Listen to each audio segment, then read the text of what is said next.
Student study classes पे आप लोगों का जोरदार स्वागत करते हैं। चलिए आज हम अपने क्लास 12th केमिस्ट्री के अन्य लेक्चर में लेकर आए हैं, जिसमें हमें पढ़ना है निविड संकुलन।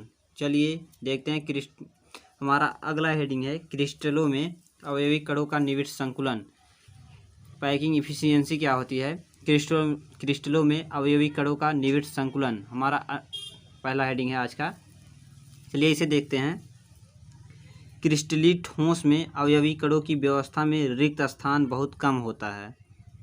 क्रिस्टलीय ठोस में अवयवी कणों की व्यवस्था में रिक्त स्थान बहुत कम होता है, जिससे इनकी संरचना निविड संकुलित संरचना कहलाती है तथा यह व्यवस्था निविड संकुलन पैकिंग इफिशियंसी कहलाता है। किसी संकुलन में या क्रिस्टल जालक संरचना में एक गोला जितने गोलों को स्पर्श करता है वह उसकी उपसहसंयोजक संख्या कहलाती है। फिर से देखते हैं क्रिस्टलों में अवयवी कणों का निविड संकुलन।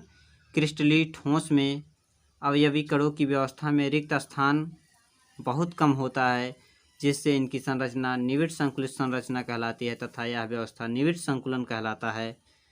किसी संकुलन में या क्रिस्टल जालक संरचना में एक गोला जितने गोलों को स्पर्श करता है वह उसकी उपसहसंयोजन संख्या कहलाती है। जैसे एग्जाम्पल में एक हमारा यह गोला है, इसको एक गोला ए टच किया, इसको एक गोला ए टच किया, इसके एक गोला ए टच किया, इसको एक गोला ए टच किया, तो इसकी उपसहसंयोजक संख्या हमारी 4 होगी, क्योंकि ये एक गोले को 4 गोलों ने स्पर्श किया है। चलिए अगला हेडिंग देखते हैं। त्रिविम निविड संकुलित संरचना प्राप्त करना। त्रिविम निविड संकुलित संरचना को इस प्रकार प्राप्त किया जाता है, इसे देखते हैं। इनमें निम्न पदों का प्रयोग करते हैं। इसमें हम इसको प्राप्त करने के लिए निम्न पदों का प्रयोग करते हैं। पहला हमारा है एक विमी निविड संकुलन। एक विमी निविड संकुलन क्या होती है? जब कणों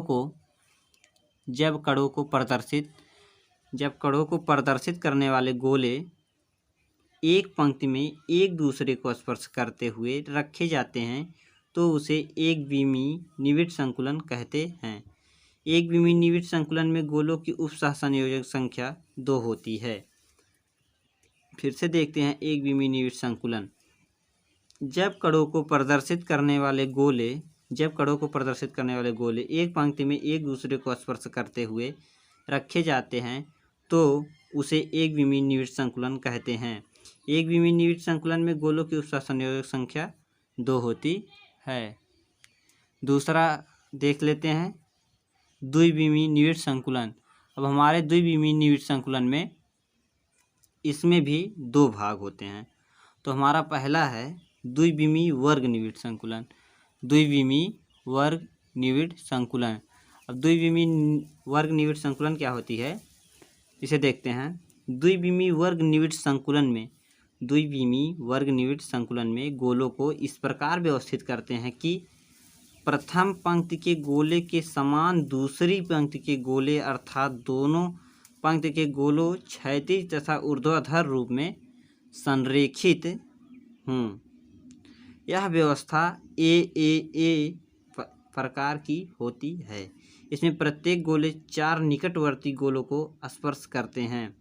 पुनः देखते हैं द्विविमी वर्ग निविड संकुलन। द्विविमी वर्ग निविड संकुलन में गोलों को इस प्रकार व्यवस्थित करते हैं कि प्रथम पंक्ति के गोले के समान दूसरी पंक्ति के गोले अर्थात दोनों पंक्ति के गोले क्षैतिज तथा ऊर्ध्वाधर रूप में संरेखित हों।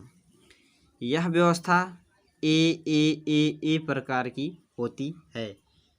इसमें प्रत्येक गोले 4 निकटवर्ती गोलों को स्पर्श करते हैं। चलिए हम इसका एग्जाम्पल देखते हैं। मान लीजिए हमारा यह एक गोला है, इसके निकटवर्ती इसको टच किए हैं 4 गोले। अब इसका हम 4 गोलों का केंद्र ले रहे हैं। अब इसको हम मिलाएंगे तो हमारा यह है ए वर्ग निविड संकुलन बनेगा। यह हमारा एक वर्ग निविड संकुलन है। ये हमारा एक वर्ग निविड संकुलन है, यह हमारा इसका उदाहरण है। आप चाहे जिस गोले को लीजिए उसके निकटवर्ती उसको जो 4 गोले टच किए हों उसके केंद्र को लेकर मिलाइए, वही वर्ग निविड़ संकुलन बन जाता है। चलिए अब हम आगे देखते हैं। द्विविमीय संकुलन में गोलों की उपसहसंयोजक संख्या द्विविमीय संकुलन में गोलों की उपसहसंयोजन संख्या 4 होती है। यदि निकटवर्ती चारों गोलों के केंद्र को आपस में मिला दिया जाए तो एक वर्ग प्राप्त होता है, इसलिए इसे वर्ग जालक भी कहते हैं। इसकी संकुलन क्षमता 52.4% होती है। इसकी संकुलन क्षमता 52.4% होती है। अगला हमारा हेडिंग है, चलिए देखते हैं, है षष्ठ कोणीय निविड़ संकुलन। अब षष्ठ कोणीय निविड़ संकुलन क्या होती है इसे देखते हैं। षटकोणीय जो हमारा निविड़ संकुलन होता है, इसमें गोलों की पंक्ति, इसमें गोलों की दूसरी पंक्ति को पहली पंक्ति के संपर्क में इस प्रकार रखा जाता है कि उसके गोले पहली पंक्ति के अवनमनों या गर्तों में, जो हमारा खाली स्थान होता है एक गोले के नीचे जब रखते हैं तो उसमें जो थोड़ा सा खाली रहता है वह हमारा गर्त कहलाता है। गर्तों में पूर्ण रूप से आ जाए। यदि पहली पंक्ति को ए दूसरी पंक्ति को बी कहा जाए तो यह व्यवस्था ए बी ... कहा जाता है।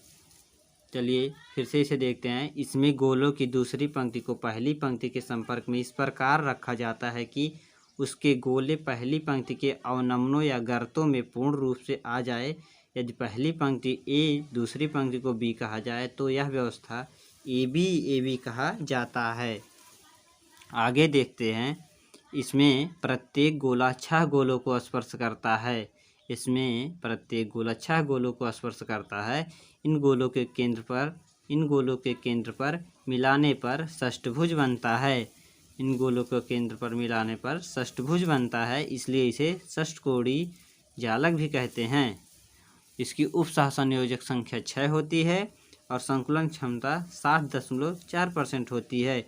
उपसहसंयोजक संख्या 6, संकुलन क्षमता 60.4% होती है। अब इसका उदाहरण देखते हैं। जैसे हमारा यह एक गोला था या इसका केंद्र है, अब एक गोलों को इसे 6 गोलों ने टच किया है तो उसके केंद्रों को मिलाने पर हमारी एक षटकोणीय निविड़ संकुलन प्राप्त होता है।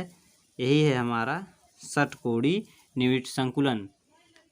अब यदि यह वीडियो आपको अच्छा लगा हो तो हमारे चैनल को सब्सक्राइब कीजिए, वीडियो को लाइक करें तथा अपने दोस्तों में शेयर करना ना भूलें। जय हिंद दोस्तों।